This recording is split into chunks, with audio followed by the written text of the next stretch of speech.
Bon en fait les amis comme vous le savez la télé-réalité nous cache parfois la réalité, Blé Destin semble s'être emparé de Maeva Guénam alors qu'il entreprend de se réformer en se tournant vers la religion et en jurant de se libérer de ses péchés et de ses ambitions, ses tentatives de se réformer sont contrecarrées par ses détracteurs. Maeva, développeuse de réseaux sociaux, a entamé une démarche de ressourcement et de réflexion très appréciée par ses abonnés. Mais alors qu'il s'apprêtait à faire demi-tour, un nouvel obstacle interrompit son voyage. Maeva Guénam envisageait de retourner en Algérie, son pays d'origine, un retour qu'elle espérait plein de sens et de renouveau. Malheureusement, il a reçu une mauvaise nouvelle, il a été exilé de son pays natal.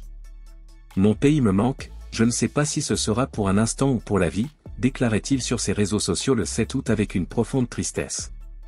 Cette nouvelle a attristé Maeva qui semblait avoir du mal à accepter cette situation. Selon Maeva, la raison de cette interdiction est la dénonciation de ses opposants. Selon ce qu'ils ont déclaré à l'ambassadeur d'Algérie, Maeva s'est rendue en Israël pour le mariage de Magali Barda, un événement qu'il a considéré comme une grave erreur de sa part. Cette rencontre, que certains jugent inacceptable, lui coûte désormais très cher. Maeva avoue qu'elle a du mal à comprendre cette situation et qu'elle est très bouleversée. Depuis l'annonce de l'interdiction, Maeva a publiquement exprimé ses regrets et ses excuses.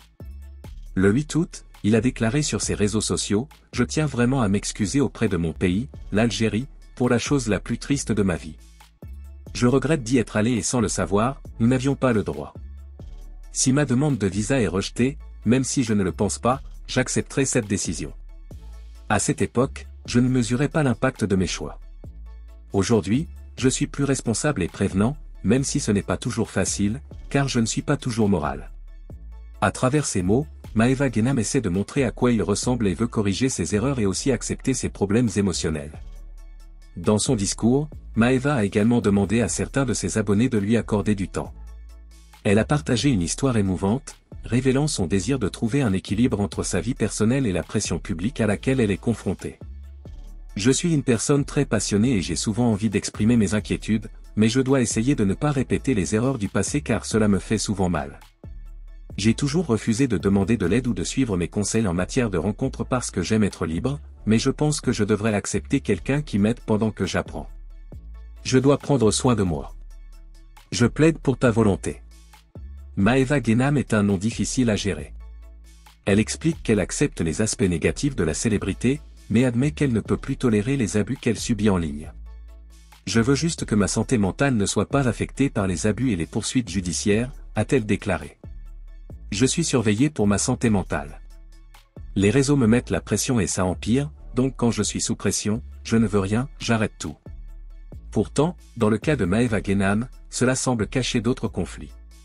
Ses efforts pour se réformer et se changer sont interrompus par de nouveaux arguments et critiques, et le chemin vers la paix intérieure et le pardon est semé d'embûches. Les défis auxquels il est confronté ne sont pas seulement la difficulté de se rétablir publiquement, mais aussi le fardeau émotionnel qui accompagne le fait d'être célèbre dans les médias grand public et les réseaux sociaux. Maeva Guénam risque de quitter les réseaux sociaux d'après ses propos. Après l'interdiction sur le territoire algérien, beaucoup d'internautes et blogueurs ont réagi et pour plus de détails on va écouter la réaction de Moundir. Elle m'a niqué ma vie, j'avais confiance. Je la déteste les filles, je la déteste. Elle m'avait dit quoi l'autre bouffonne, je la déteste. Et elle m'a niqué ma vie, elle m'a niqué 500 000 euros. Elle m'a dit quoi, non t'inquiète pas, c'est sûr. Moi je connais des gens, ils sont venus, ils ont été là-bas et tout, nanana, c'est sûr, tu peux y aller, t'inquiète pas ma chérie, c'est des conneries et tout, nanana. Elle m'a menti, je l'ai cru, je lui ai fait confiance et comme pour l'argent, je lui ai fait confiance et ça me briserait de pas pouvoir aller dans mon pays. Après je vais être enterrée où moi? Après je vais me faire enterrer en France, mais jamais de la vie. Même si la France est mon pays, je l'aime, je suis algérienne. Les filles, vous imaginez, je pourrais pas me faire enterrer dans mon pays, je suis algérienne, je suis musulmane. Je regrette les filles par là, c'est le regret de ma vie, le plus gros regret de ma vie. Oh là, par là, s'ils me le refusent les filles, je vais trop mal les filles. On va faire une vidéo. C'est mon pays. Elle m'a niqué ma vie. Petit message à Maeva Guénam. Je vois les vidéos, les rediffs, ça tombe de partout. T'es là en train de pleurer.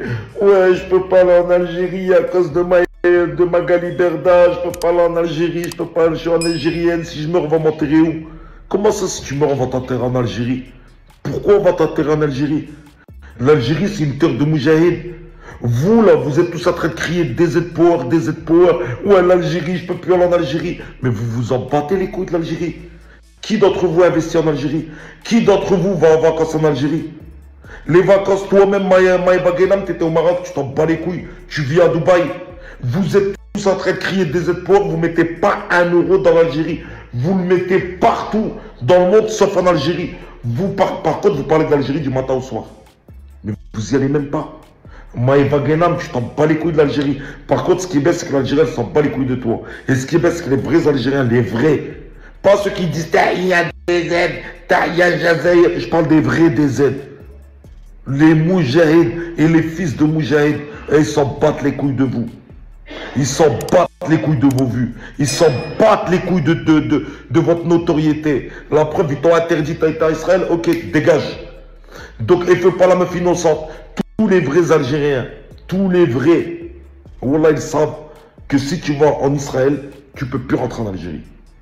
Il n'y a pas un vrai Algérien qui ne le sait pas. Le seul qui ne sont pas au courant, les seuls qui ne sont pas au courant, c'est vous, ceux qui crient DZ Power, Taïya Jazair, et puis en vacances, vous allez en Thaïlande, vous allez au Maroc, vous allez partout. Vous n'allez pas dans votre pays, vous n'aimez pas votre pays. Votre pays, vous y allez une semaine pour les vues.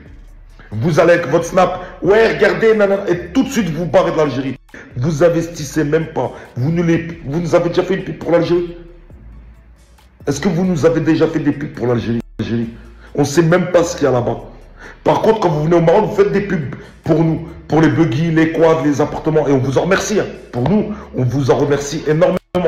Mais parlez pas de DZ ou d'Algérie quand vous-même vous y allez pas, vous connaissez pas. Et d'ailleurs, Maïva Guénam, c'est bien fait pour ta gueule que mes frérots, les vrais, les Algériens, Taïya Jazair, ils t'ont fermé la porte. Et j'espère qu'ils vont la fermer à tous les Harkis et tous les fils de Harkis, tous les Khda comme vous. C'est qu'une histoire de code. Grosse dédicace à tous mes frérots algériens, les vrais, les moujahid. On est en bleu sang, mes frères.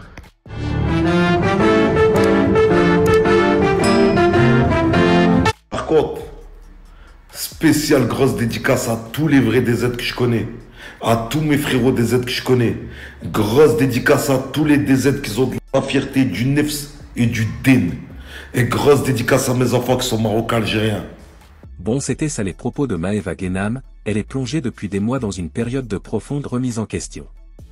La jeune fille, connue pour sa participation à des émissions de télé-réalité, rend visite à un thérapeute pour tenter de surmonter la douleur de son passé et d'avancer dans sa vie. Il n'y a pas si longtemps, il a divorcé, un accident qui a accru ses problèmes émotionnels. En désespoir de cause, elle a décidé de partager son statut avec ses abonnés sur Snapchat et Instagram sans maquillage ni restriction. Durant cette triste période, Maëva a bénéficié du grand soutien de ses amis proches, notamment Manon et Julien Tanti. Ils l'ont invitée à les rejoindre pour une fête à Bali, en espérant qu'un dépaysement lui apporterait une détente bien méritée. Même si Maëva Guénam était reconnaissante pour l'invitation, elle a rapidement exprimé ses regrets. À Dubaï, elle a déclaré sur Instagram qu'elle se sentait coupable de trop profiter de ses vacances et de ne pas avoir suffisamment de socialisation pendant son séjour. Il remercie Manon pour son soutien et s'excuse si cela a affecté leurs activités des fêtes. Maëva a écrit dans son message: « Ce voyage s'est produit à un bon moment de ma vie, je n'en ai pas vu le bout, et je suis très triste. Même si je ne me sens pas bien ces derniers jours, j'ai besoin d'être seule et je suis désolée si tes vacances ont été gâchées, je ne le pensais pas. Je me sens mieux, grâce à toi. J'ai tellement de chance de t'avoir à mes côtés. » Outre ses problèmes personnels, Maëva a récemment eu une opinion publique sur le conflit israélo-palestinien. Cette position a provoqué une vague de réactions extrêmement négatives et violentes à son encontre. Il a fait face à une intense campagne de harcèlement, comprenant des insultes, des menaces d'agression et des actes de violence devant son domicile à Marseille. Cette triste situation a poussé son avocat, Maître Yassine Malawi, à annoncer son intention de porter plainte. Maître Malawi a expliqué que Maëva a été victime d'une « attaque virtuelle », avec des milliers d'appels et des centaines de messages sur différents réseaux sociaux, dont une grande partie comportait des menaces de mort et des commentaires racistes. L'avocat a fait valoir que ce crime odieux soulève de sérieuses questions sur la liberté d'expression et les limites de la protection numérique. Il affirme que la loi permet de poursuivre en justice tous ceux qui commettent ces attaques et rappelle que l'absence d'Internet est une illusion. Il a ajouté: « Les personnes à l'origine de ces menaces devraient savoir qu'une action en justice sera efficace. Face à cette vague de violence et de stress, Maeva a dû prendre une décision difficile. Il a décidé de mettre fin à sa collaboration professionnelle avec Magali Berda, une décision qui semble être une réponse aux problèmes croissants auxquels sont confrontés ses récents postes.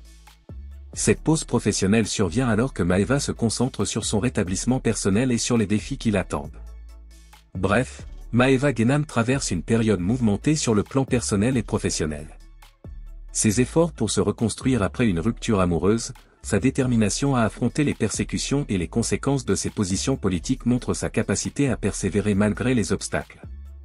Son parcours, marqué par des moments de vulnérabilité et de force, continue d'attirer l'attention sur les questions de confidentialité et de cybersécurité. Et c'était ça les amis, si cette vidéo vous plaît, abonnez-vous et activez la cloche de notification pour ne pas louper aucune de nos prochaines vidéos.